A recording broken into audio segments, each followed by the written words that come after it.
집에 갈 준비라는 제목으로 하나님의 말씀을 대언하도록 하겠습니다. 1845년, 제법 오래된 이야기입니다마는 1845년 영국에서 가장 노련한 선원 138명이 북극 지방으로 항해하기 위해서 두 척의 배에 나누어 승선하게 됩니다. 그들의 임무는 캐나다 동쪽 끝에서 서쪽 끝까지 북극 항로를 개척하는 것이었습니다. 선장인 존 프랭클린 경은 이번 노력이 북극 탐험의 새로운 전환점이 되기를 기원했습니다. 결론부터 말씀드리면 그 두 척의 배는 결코 돌아오지 못했습니다. 모든 승무원은 138명 전원이 실종되었습니다. 그리고 그 일로 인해서 북극을 탐험하는 사람들은 한 가지 중요한 교훈을 배웠습니다. 그것은 바로 북극과 같은 위험한 곳을 여행하기 위해서는 철저히 준비해야 한다는 것이었습니다. 결과적으로 볼 때 분명한 것은 선장인 존 프랭클린은 철저히 준비되지 못했습니다. 물론 그 항해를 위해서 2년 혹은 3년간에 걸쳐 계획하고 준비하느라고 했지만 그는 혹시 엔진이 고장났을 때를 대비해서 보조 증기 엔진용으로 단지 12일분의 연료만을 비축하였습니다. 가장 중요한 연료를 넉넉히 준비하는 대신에 그는 두 척의 배에다가 1200권의 도서를 갖춘 도서관을 설치했고 손으로 연주하는 오르간을 준비했으며 장교들과 승무원의 식사에 사용할 각종 도자기 세트, 세공 유리로 만든 포도주 잔, 그리고 순은으로 만든 접시와 식기들, 그리고 나이프와 포크와 스푼 등을 가득 실었습니다. 이들이 북극 탐험을 준비한 것인지 아니면 카리브해 크루즈 여행을 준비한 것인지 도무지 알 수가 없었습니다. 승무원들은 추위로부터 자신들의 몸을 보호할 어떤 특별한 방한복도 준비하지 않았습니다. 그들이 입은 옷은 고상하고 품위 있는 옷이었습니다. 그러나 방한용으로는 쓸 수 없는 얇은 제국 함대의 제복뿐이었습니다. 은으로 만든 칼과 포크와 숟가락들은 황실 해군 장교의 클럽에 식당에서나 볼 수 있는 화려한 것들이었습니다. 그러나 그것이 북극 탐험 여행에 얼마나 필요한 것인지는 그들이 제대로 알지 못했습니다. 수년 후에 이 식기들 중 일부는 얼어붙은 채 북극 짐승들에게 뜯어먹힌 시체더미 곁에서 발견되었습니다. 이것은 필연적으로 그들에게 닥칠 일들이었습니다. 그 배 두 척은 제대로 준비를 갖추지 못한 상태에서 혹한의 물살을 가르며 항해를 계속했습니다. 얼음이 갑판과 돛과 그리고 그들이 입고 있던 옷을 뒤덮었습니다. 방향키 주변의 바닷물이 얼어붙었고 배는 얼음 한가운데에 엄죽달싹할 수 없이 갇혀버렸습니다.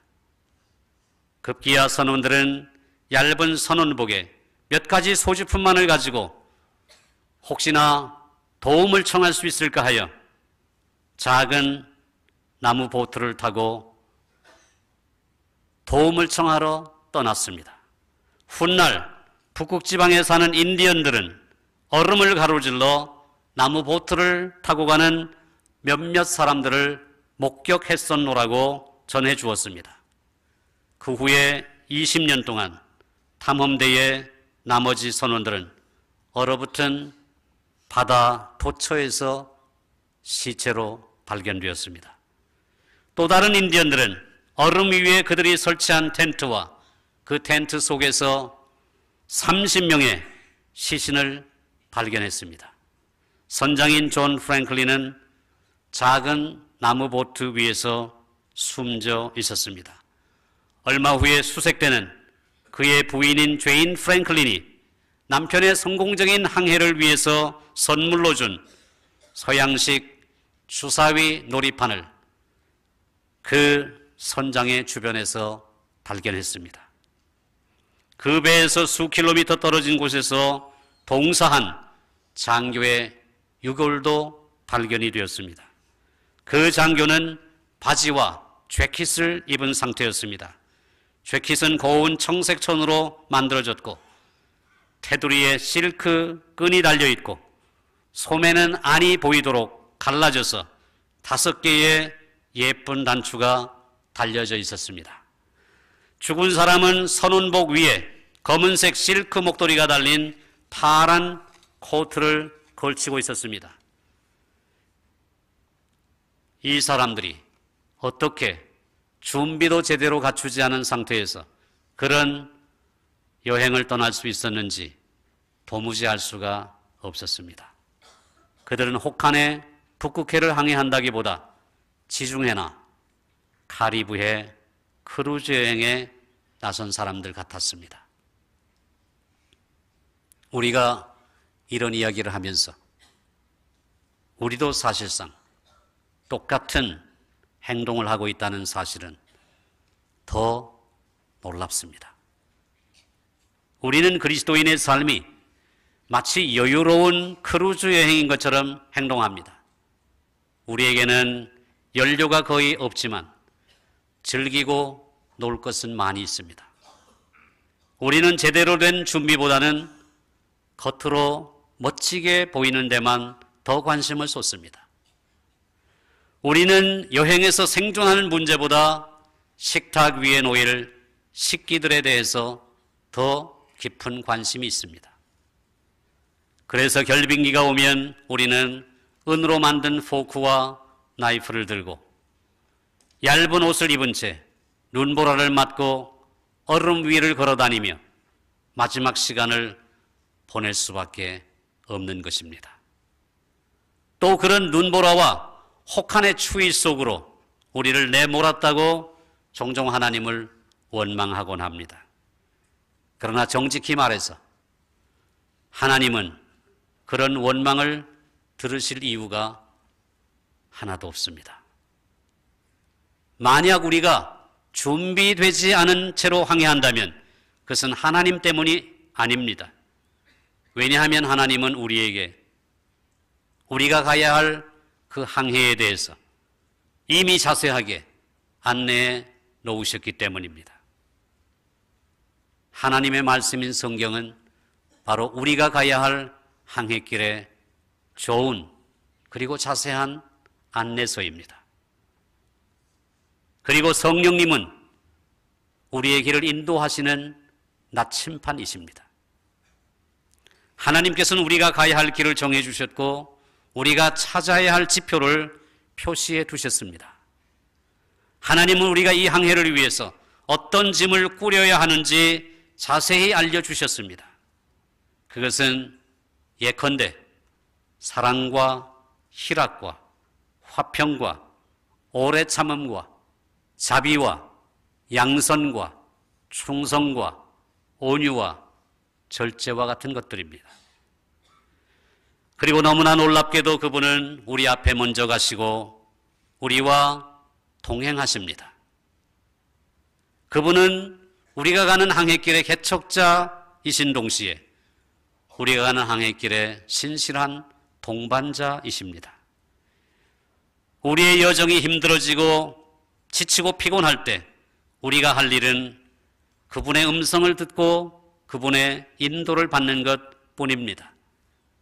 그분은 때때로 특별한 약속을 통해서 항해 중에 지친 우리를 위로하시고 격려하십니다. 예컨대 이런 말씀드립니다.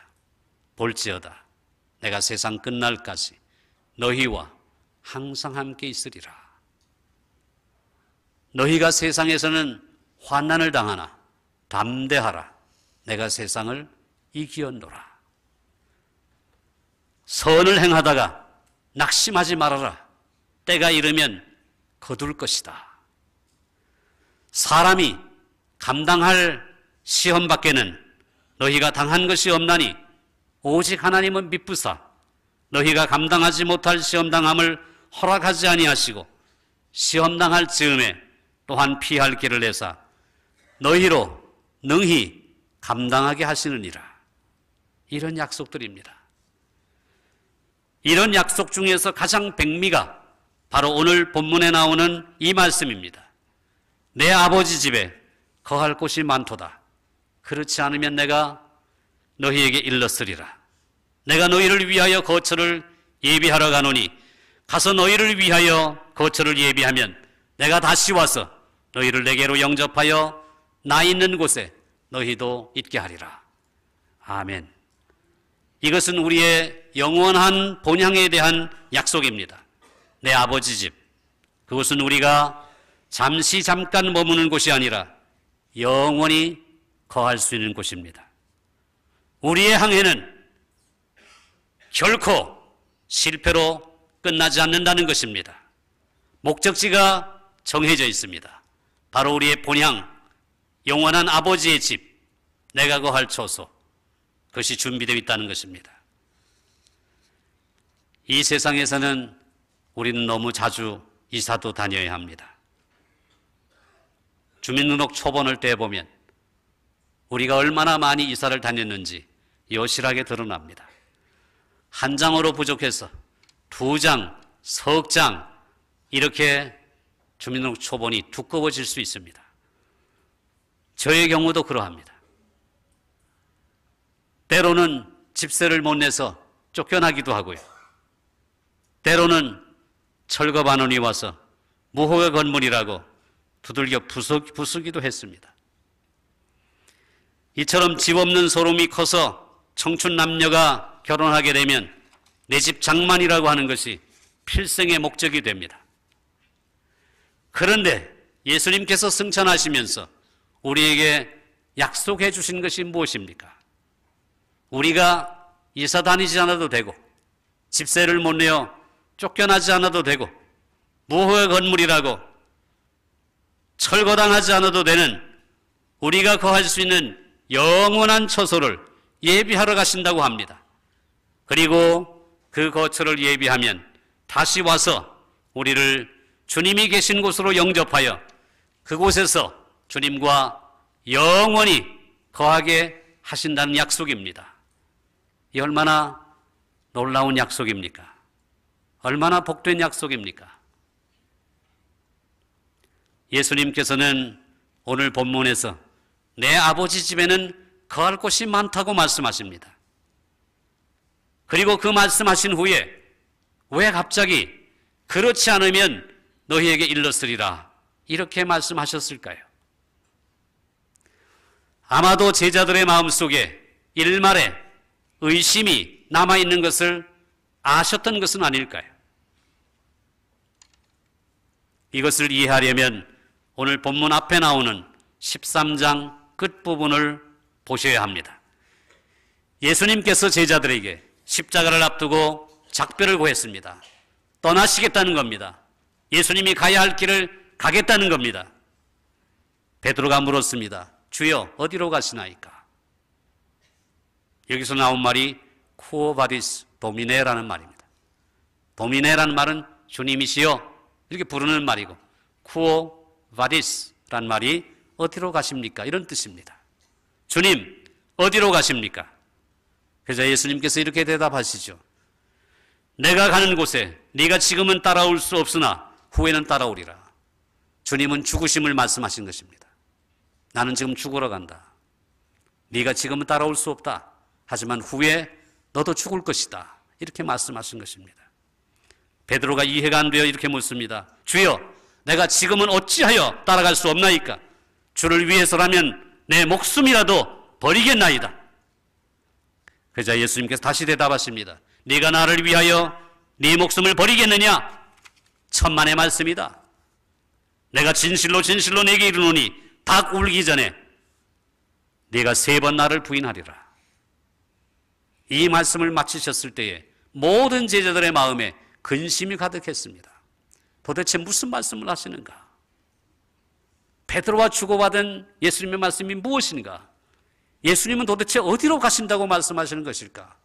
왜 지금은 따라올 수 없다고 말씀하시는가? 왜 후에는 따라올 수 있다고 말씀하시는가? 도무지 이해가 되지 않았습니다. 더더욱이 죽기를 각오하는 베드로에게 네가 닭 울기 전에 3번 나를 부인하리라. 정말로 이해가 안 되는 이런 말씀들을 할 때에 제자들의 마음속에 근심이 가득했습니다. 이대로 영영 주님과 이별하는 것은 아닐까? 그때 예수님께서 그런 제자들에게 이렇게 말씀하십니다. 너희는 마음에 근심하지 말라. 하나님을 믿으니 또 나를 믿으라. 내 아버지 집에 거할 곳이 많다. 그렇게 거할 곳이 많지 않으면 내가 너희에게 분명히 말해 주었을 것이다. 그러니 확신을 가져라. 내가 먼저 아버지 집에 가서 너희들이 거할 곳을 예비하러 가는데 내가 반드시 다시 올 것이다. 그러니 너희는 내가 다시 올 때까지 너희들이 있는 곳에서 준비해라. 준비해라. 영원한 아버지 집에 거할 준비를 해라. 이렇게 말씀하신 것입니다. 우리는 때때로 우리 주님이 제자들에게 하신 말씀과 유사한 말을 들을 때가 삶 속에서 간혹 있습니다. 우리가 비행기를 타면 승무원이 비행에 대한 주의사항을 전달합니다. 특히 유사시에 어떻게 대처할 것인지, 산소 마스크는 어디에 있으며 어떻게 착용해야 하는지 자세히 설명합니다. 그런데 가만히 보면 나를 포함해서 그 설명을 듣는 사람은 난생 처음 비행기를 탄 사람들 뿐입니다. 한두 번, 3번, 4번 비행기를 타다가 보면 무뎌져 가지고 똑같은 설명이라 사실상 위기의 순간에 어떻게 해야 될 줄도 제대로 알지도 못하면서 설명을 듣지 않고 딴짓을 합니다. 때때로 의사가 환자에게 술과 담배를 끊어야 합니다. 이렇게 말합니다.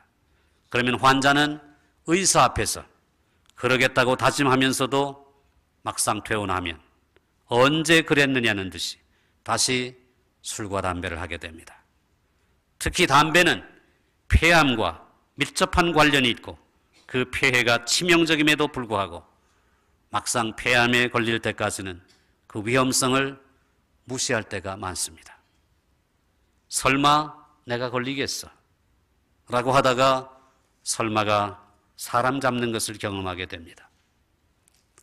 목사님이 주일 아침 설교에서 오늘 죽음을 맞이할 수 있을지 모르니까 준비하시라고 해도 마찬가지 태도를 취합니다. 죽기야 죽겠지만 설마 오늘은 아니겠지 라는 태도가 똑같은 결과를 가져옵니다. 우리는 늘 이런 식으로 살아갑니다. 물론 비행기가 추락할 수도 있겠죠. 그러나 아마 그렇지 않을 것입니다. 그러면서 설명은 듣지 않고 앞에 놓인 잡지를 뒤적거립니다. 물론 폐암에 걸려 죽을 수도 있겠죠. 그래도 당장 담배를 끊기보다는 조금만 더 피워보다가 때가 되면 끊으면 되겠죠. 그러면서 계속해서 담배를 피웁니다. 물론 목사님 말씀처럼 오늘 당장 죽을 수도 있겠죠. 하지만 설마 하나님께서 저를 그렇게 갑자기 데려가시겠습니까?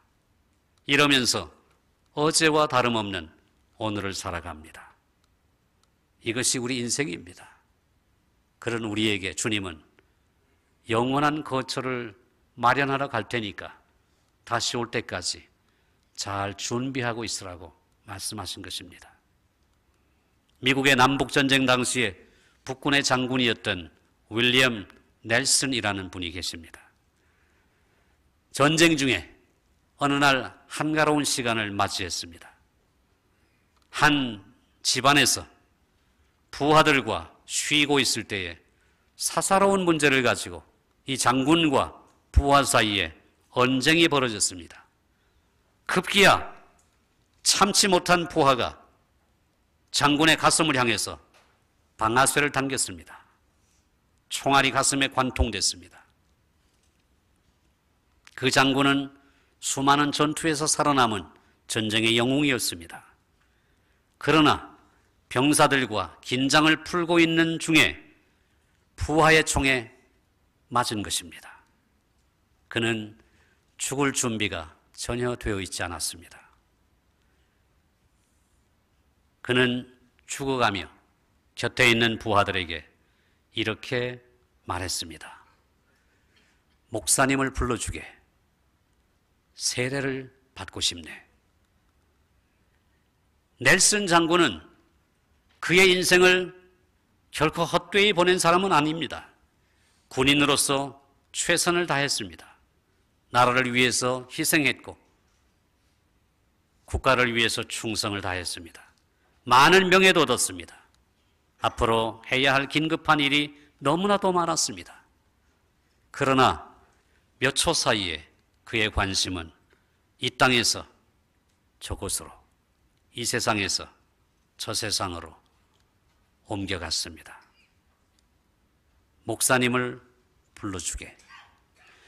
죽음이 몇 분도 채 남지 않은 상황에서 그가 생각했던 것은 단 한 가지, 영원을 준비하는 것이었습니다. 그는 세례를 받고 싶었습니다. 그리고 30분 후에 숨을 거두었습니다. 사랑하는 성도 여러분, 하나님 앞에 서기 위해 죽음을 준비하기에는 30분이 너무나 짧지 않습니까? 죽음은 언제 어디서 어떻게 우리를 찾아올지 모릅니다. 우리는 윌리엄 넬슨의 이야기를 통해 중요한 교훈을 얻게 됩니다. 그에게 무슨 일이 벌어졌습니까? 왜 그다지도 그 마지막 순간이 긴급했을까요? 넬슨 장군은 이전에 몰랐던 하나님에 대해서 갑자기 깨닫게 된 것일까요? 아마도 그렇지 않을 것입니다. 그는 미루어 두었던 것입니다. 그는 마지막 순간에 자기 자신에 대해서 아주 중요한 한 가지를 깨닫게 되었습니다. 그것은 10년 전이나 20년 전이나 30년 전이나, 아니 한 주간 전이나, 아니 오늘 아침에나 바로 죽음이라고 하는 것이 자신과 매우 가까이 있었다는 사실을 깨닫게 된 것입니다. 그런데 왜 그전에는 그렇게 몰랐을까요? 일주일 전에라도 알았더라면 그렇게 급작스럽게 죽음을 맞이하지 않았을 텐데요. 아니, 사고를 당한 날 아침에만 알았더라도 그렇게 허둥대지 않았을 텐데요. 왜 진작에 준비해 놓지 않았을까요? 왜 영혼의 구원이 총에 맞은 이후에야 그렇게 급박했을까요? 왜 그는 임종을 맞이할 때까지 그리스도를 영접하겠다는 결단을 미루어 두었을까요?